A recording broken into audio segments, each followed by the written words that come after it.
Virat Kohli 100 run করেছে, কিন্তু উর্বশী রাউটেলার ছবি 105 কোটি কামিয়েছে। তারপরে আরও একটা খবর শোনা যায়, নেটফ্লিক্সে ছবিটা আসার পরে উর্বশী রাউটেলার যা যা সিন ছিল সব বাদ দেওয়া হয়েছে। তাহলে 105 কোটি টাকার ঘন্টা হবে, কিন্তু এটার মধ্যে কিন্তু কোনো সত্যতা নেই।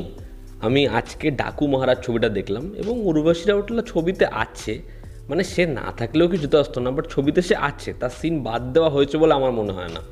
তো কেমন লাগলো ডাকু মহারাজ ছবিটা? দেখো বস, এই ছবিটা আমার মনে হয় বালাকৃষ্ণর যা বা যেরকম ধরনের ছবি আমি দেখেছি তার থেকে এই ছবিটা একটু বেটার ছবি।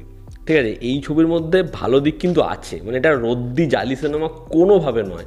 এবং এটা দেখে ভালো লাগছে যে বালাকৃষ্ণর যে বয়স হয়েছে এটা সে রিয়েলাইজ করেছে এবং এরকম ধরনের একটু ক্যারেক্টার সে করার চেষ্টা করছে। তার মধ্যেও কিছু জিনিসপত্র আছে যেগুলো ভাই মানে ছেড়েই দাও, তবে এই ছবিটা তার এজের সাথে যায়, ক্যারেক্টারটা তার এজের সাথে যায়। এবং লর্ড ববি ভাই, তার screen presence just next level. তো হাই, আমরা এখন কথা বলবো ডাকু মহারাজ ছবিটা নিয়ে। গল্পটা আমি একটু করে বলছি। এখানে একটি বাচ্চা মেয়ের জীবন সংশয়, তাই আসতে হবে মহারাজকে। মহারাজ হচ্ছে এখানে নন্দমুরি বালাকৃষ্ণের যে ক্যারেক্টার সে। এবার এই পরিবারের এগেইনস্টে যারা চোখ তুলে তাকাবে তাদেরকে মেরে ফেলবে, কিন্তু তার একটা ব্যাক স্টোরি আছে। এবং ববি দেওয়ালের যে ক্যারেক্টার সে যখন আসছে, এই দুজনের ফেস অফ, এর থেকে বেশি জানতে হলে তোমাকে নেটফ্লিক্সে গিয়ে ছবিটা দেখতে হবে। হিন্দি ডাবিংয়ের সাথে অবশ্যই অ্যাভেলেবেল রয়েছে। ছবির পজিটিভ দিক, নেগেটিভ দিক, আমার কাছে এই ছবির জন্য কিছু পজিটিভ দিক রয়েছে, আবার কিছু নেগেটিভ দিক রয়েছে। প্রথম পজিটিভ দিক হচ্ছে এই ছবির অ্যাকশনকে এরকমভাবে তারা দেখিয়েছে।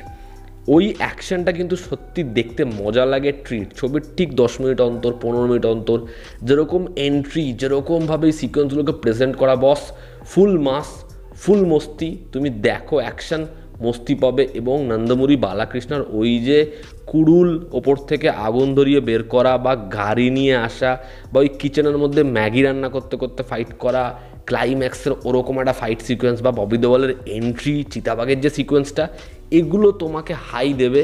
এগুলো হেভি ডিজাইন করা হয়েছে, যেরকম সিনেমাটোগ্রাফি, যেরকম অ্যাকশনটাকে ডিজাইন করা হচ্ছে, চরম। সেকেন্ড হচ্ছে এখানে থামানের মিউজিক। ছবির বিজিএম হাই সিনে যেরকমভাবে উঠছে না, দারুণ দারুণ, সেগুলো গুজবম্স দেয়। ছবির ব্যাকগ্রাউন্ড স্কোর হেভি ডিজাইন করা হয়েছে এবং সেটাই বহু সিকোয়েন্সকে তুলে দিতে সাহায্য করে। থার্ড হচ্ছে এখানে ববি ভাই।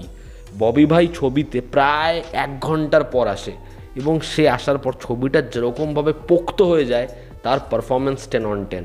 এবং এখানে নন্দমুরি বালাকৃষ্ণ, তার ওই এনার্জি, তার ওরকম ডায়ালগ, মানে ইংলিশ ডায়ালগ যেরকম তার ছবিতে থাকে, এখানে যেরকম ধরনের ওয়ার্ড সে বলছে, ওটার মধ্যে কিন্তু আলাদা করে কিচ্ছু এমন নেই যেটা তুমি বহু বছর শোনোনি।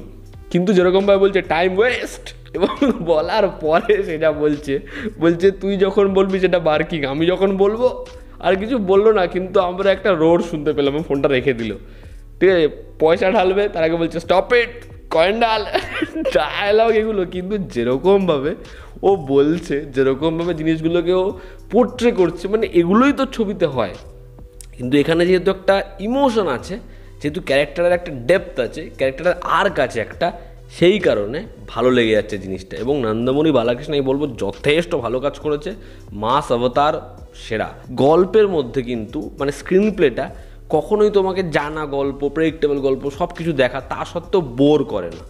মানে এই ছবিটা না খুব ফাস্ট পেস্ট এবং এঙ্গেজ করে রাখে। ছবির ফার্স্ট হাফটা তো আমার মনে হয় বেশ ভালো, সেখানে বারংবার মজা রয়েছে, এতগুলো ক্যারেক্টার, ওই পুলিশ অফিসারের চরিত্র, এখানে বাড়িতে একজন রয়েছে, সে কীরকমভাবে ওকে নিয়ে আসছে, যখন অ্যাট্যাক করা হচ্ছে কীরকমভাবে এখানে রবি কিষানের ক্যারেক্টারটাকে বিল্ড আপ দেওয়া হলো, এখানে বাচ্চা মেয়ের যে ইমোশন সেটা কীরকমভাবে কাজ করছে। তো স্ক্রিন প্লেটা ছবির টাইট, সেটা তোমাকে বসিয়ে রাখবে। এবং বললাম মেকিং ভালো, অ্যাকশন সেটাকে ল্যাভি স্কেলে করা রয়েছে, মাস মোমেন্টস রয়েছে। তুমি ছবিটা একবার দেখো, মস্তি পাবে বস। এবার ছবির নেগেটিভ দিক। ছবির প্রথম নেগেটিভ দিক হচ্ছে এই ছবির সেকেন্ড হাফটা অনেকটা পরে ববি ভাই এবং হচ্ছে আমাদের নন্দমুরি বালাকৃষ্ণ দুজনের পারফরমেন্সে বের করছে। ছবির প্লটে আর কিছু আমাদের প্রোভাইড করার নেই এবং ছবির শেষটা ভীষণ প্রেডিক্টেবল হয়ে যায়। আমরা সেখানে সারপ্রাইজ আশা করি, পাই না।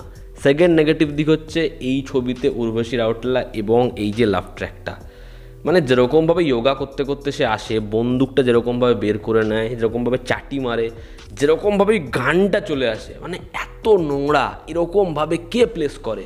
ছবির মধ্যে যখন যখন উর্বশী রাউটেলা এসেছে তখন খিস্তি দিতে ইচ্ছা করেছে, এত বাজেভাবে সিনগুলো লেখা। আমি ছবির এই যে পেসিং সেটা নিয়ে কথা বললাম, ছবিটা ফাস্ট পেস্ট, কিন্তু সেকেন্ড হাফে একটা টাইমের পর যখন গল্পে আর বিশেষ কিছু নেই, সেই জায়গাটায় আমাদের মনে হয় মাল্টি একটু ছোটো হতে পারতো, একটু কম্প্যাক্ট হতে পারতো, তো রান টাইম কম হতে পারতো। অনেক বেশি ক্যারেক্টার্স হয়ে গেছে, ইন্ট্রোডাকশন, প্রত্যেকটা চরিত্রকে ইন্ট্রোডিউস করাচ্ছে, কিন্তু সব কটা চরিত্র ইম্প্যাক্টফুল নয়। এখানে এই ক্যারেক্টারটা এতটাই পাওয়ারফুল, ববি ভাই আসার আগে অবধি প্রত্যেকটা চরিত্রকে ওরকম বিল্ড আপ দেওয়ার রিজনই নেই কোনো। এই ছবির মধ্যে বহু ছবির জানা, রিসেন্ট, দেখা, পপুলার ছবির সিকোয়েন্স, হাই পয়েন্ট ঝাড়া হয়েছে, টোকা হয়েছে, সেটা নিয়ে আমার একটা আপত্তি রয়েছে। বাট ওভারঅল জানা গল্প, কিন্তু যেভাবে প্রেজেন্ট করেছে নন্দমুরি বালাকৃষ্ণা এবং ববি ভাইয়ের যেরকম স্ক্রিন প্রেজেন্স, ছবির অ্যাকশন, বিজিএম যেরকম, এই ছবিটা আমার মনে হয় তোমাদের একবার দেখা উচিত, তোমরা মজা পাবে। হ্যাঁ, এটা একটা হেভি ছবি নয়, তবে এটা একটা অবশ্যই ভালো সিনেমা, ভালো মাস সিনেমা, দেখো মস্তি পাবে। এই ছিল আমার রিয়াকশন। তোমরা যারা দেখেছো তোমাদের কেমন লেগেছে জানিও। জনতা আমাদের পাশে আছে, আবার দেখা হচ্ছে। Love you all, stop, bye, take care.